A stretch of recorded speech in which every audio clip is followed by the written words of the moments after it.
ایک بچلن عورت اور گدھے والے کا سچا واقعہ۔ دوستو، ہمارے اس چینل بیسٹ پوائنٹ 2 کو سبسکرائب کر دیں۔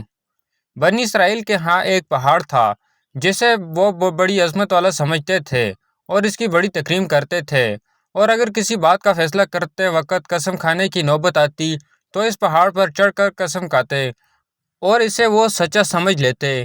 اس شہر میں ایک خوبصورت عورت تھی جس کا ایک نوجوان سے ناجائز تعلق ہو گیا۔ عورت نے اس کو اپنے مکان میں بلانا شروع کر دیا۔ شوہر کو شبہ پیدا ہو گیا۔ بیوی سے کہا کہ مجھے شبہ ہے کہ میری غیر موجودگی میں تیرے پاس کوئی آتا ہے۔ عورت نے انکار کیا۔ شوہر نے کہا اگر تو سچی ہے تو پہاڑ پر چڑھ کر قسم کھا لے کہ تیرا کسی سے ناجائز تعلق نہیں ہے۔ عورت نے کہا ہاں، میں کل پہاڑ پر چل کر قسم کھانے کو تیار ہوں۔ ادھر اس نے اپنے آشنا سے کسی طرح چھپ کر یہ کہہ دیا کہ کل تم پہاڑ کے نیچے ایک گدھا لے کر کھڑے رہنا، میں اور میرا شوہر پہاڑ پر چڑھنے کے لیے وہاں آئیں گے، اور میں شوہر سے کہوں گی کہ میں پہاڑ پر چڑھتے ہوئے تھک جاؤں گی، اس بہانے تمہارا گدھا کرائے پر لے کر میں اس پہاڑ پر چڑھ جاؤں گی، تم گدھے والے کے بھیس میں آ جانا اور گدھے پر مجھے سوار کر کے میرے ساتھ ساتھ چلنا۔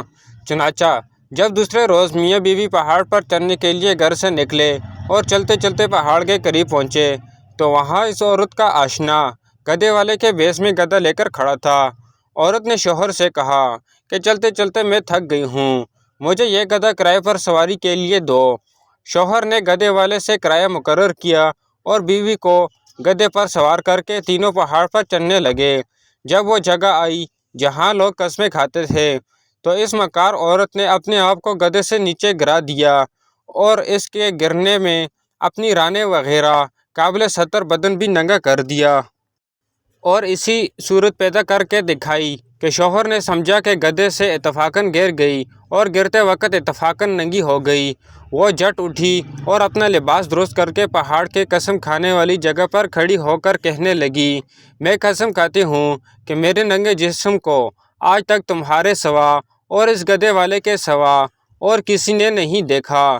شوہر مطمئن ہو گیا کیونکہ اس نے یہ سمجھا کہ اس گدھے والے نے اسے گدھے سے گرتے ہوئے اس کا ننگا بدن اتفاقاً دیکھا ہے۔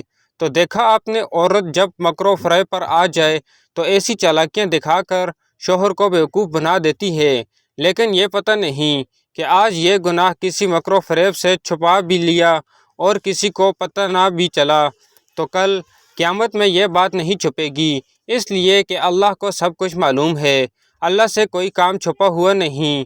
دنیا والوں سے چھپ سکتا ہے لیکن اللہ تعالیٰ سے نہیں چھپ سکتا، اور اللہ کے نبی صلی اللہ علیہ وسلم نے اس کا عذاب بتا دیا کہ ایسی عورتیں سینے کے بل جہنم کے اندر جلیں گی۔